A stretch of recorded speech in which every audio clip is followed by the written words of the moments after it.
Guys, सबसे पहले आप सभी को हैप्पी होली। इस होली सीजन पर हेलो ऐप पर खुशियों के रंग जमाएं और 2 करोड़ रुपए तक के प्राइज जीतिए हेलो के नए होली कैश धमाका के साथ। हेलो ऐप लाया है होली कैश धमाका, जिस पे आपको कुछ नहीं करना, बस एक गेम खेलना है और उसके जरिए आप मजेदार कैश प्राइजेस भी जीत सकते हैं। तो जल्दी से डाउनलोड करो हेलो ऐप और इस कॉन्टेस्ट के मैक्सिमम बेनिफिट्स लो 3 से 9 मार्च के बीच।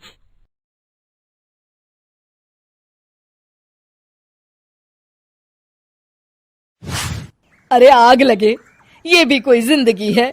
सुबह से चिल्लम चिल्ली पुकार सुन के मैं तो तंग आ गई हूँ। अरे वो भी क्या दिन थे जब मैं गांव में रहा करती थी।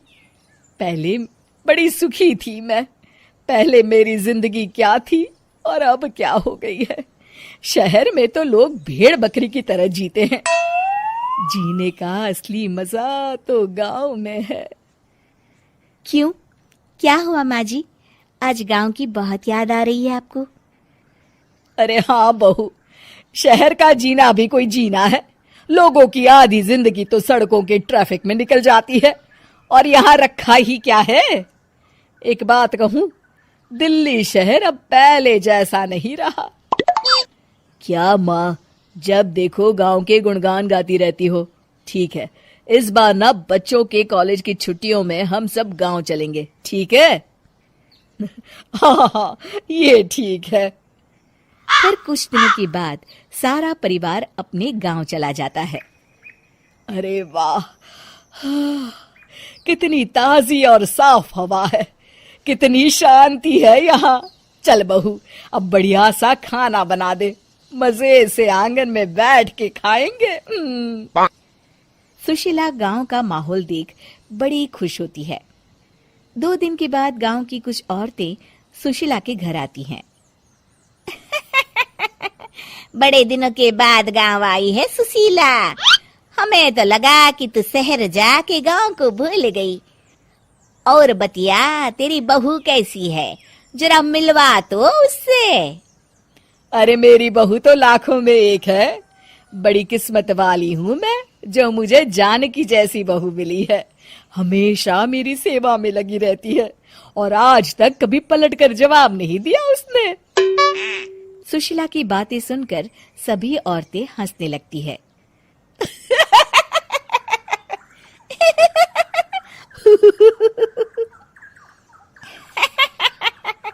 अरे कुछ भी बोले जा रही है। तबीयत तो ठीक है? तेरी बहू चांद से आई है क्या? क्यों बहनों, दुनिया की कोई भी बहू अच्छी होती है क्या? सब औरतें ममता की हाँ में हाँ मिलाती हैं। अरे मैं तो कहती हूँ दुनिया की हर बहू सास का खून चूसने वाली डायन होती है, डायन। मैं तो एक बिल में 1000 सांप के साथ रह सकती हूँ, लेकिन अपनी बहू के साथ नहीं रह सकती। हाँ, तूने सही कहा। मेरी बहू तो तेरी बहू से भी 2 कदम आगे है। सब औरतों की बातें सुनकर ममता मन ही मन बड़बड़ाती है। अरे ये गांव सुधर गया, लेकिन औरतें नहीं सुधरी। अगर थोड़ी देर और इनकी बेवकूफी भरी बातें सुनूंगी तो मैं सच में पागल हो जाऊंगी। फिर सुशीला उन औरतों को घर से दफा कर देती है और राहत की सांस लेती है। अरे बहू, जरा बाम लाके मेरे सर पर तो लगा दे। उन औरतों की फालतू बातें सुनकर मेरा सर चकरा गया है। इस गांव की औरतों का तो भगवान ही मालिक है। फिर अगले दिन सुशीला की सास उससे कहती है, अरे बहू, तू यहाँ क्या आराम फरमाने आई है? आखिर ये तेरा ससुराल है। चल चल, घर के कामों में हाथ बटा। शहर में कुछ काम धाम तो करती नहीं है।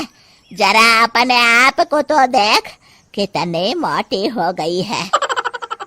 सारा दिन घर का काम करने के बाद शाम को सुशीला, हाय मेरी कमर, हाय मेरे पैरों ने तो जवाब दे दिया। आज तो मुझसे मक्खी भी न मारी जाएगी। अरे बहू, जरा आकर मेरे हाथ पैर तो दबा दे। जी माँ जी, अभी आती हूँ। तभी सुशीला की सास जानकी को रोकते हुए कहती है, अरे रुक जा बहू, एक दिन काम करके इसको इसकी नानी याद आ गई। हम लोग तो रोज इतना काम करते हैं, कोई जरूरत नहीं इसके हाथ पैर दबाने की, सुबह तक सब ठीक हो जाएगा। सुशीला अपनी सास की बातें सुनकर हैरान रह जाती है। इस तरह धीरे धीरे गांव आने के बाद सुशीला की परेशानी शुरू हो जाती है। फिर एक दिन, अरे आज तो मैं कपिल शर्मा देखूंगी क्योंकि आज संडे है। सुशीला जैसे ही टीवी ऑन करती है तभी बिजली कट जाती है। अरे सत्यानाश, इस बिजली को भी अभी जाना था। इतने दिनों से मैं टीवी सीरियल देख नहीं पाई। हमारा देश इतनी तरक्की कर रहा है, अरे पता नहीं ये गांव कब सुधरेगा। अरे अब तो 2 दिनों के लिए बिजली को भूल जा, ये तो यहाँ रोज की बात है। अब इस अंधेरे में रहने की आदत डाल ले। हाँ। हे भगवान, अब क्या होगा? ऊपर से इन मच्छरों ने जीना हराम कर रखा है। दूसरी तरफ घर के काम कर करके और बिना किसी सुविधा के सुशीला तंग आ जाती है और उसे शहरी जीवन याद आने लगता है। क्यों माँ, मजा आ रहा है ना? अरे आपने ऐसी सूरत क्यों बना रखी है? मुस्कुराइए, अब हम गांव में हैं। मोहन के साथ जानकी भी अपनी सास की खिंचाई करती है। हाँ हाँ माँ जी, आप ही तो यहाँ की बड़ी तारीफ कर रही थी। फिर अभी तो कुछ ही दिन बीते हैं, वैसे भी अब तो आप यहीं रहने वाली हैं ना? अरे नहीं नहीं बहू, मैं एक दिन और यहाँ रुकी तो मर जाऊंगी। मुझे शहर ले चलो। क्या दिन थे, कितनी सुखी थी मैं वहाँ। ठीक है माँ, हम कल ही वापस शहर चले जाएंगे। इस तरह सुशीला शहर आ जाती है और फिर कभी दोबारा गांव जाने की जिद नहीं करती।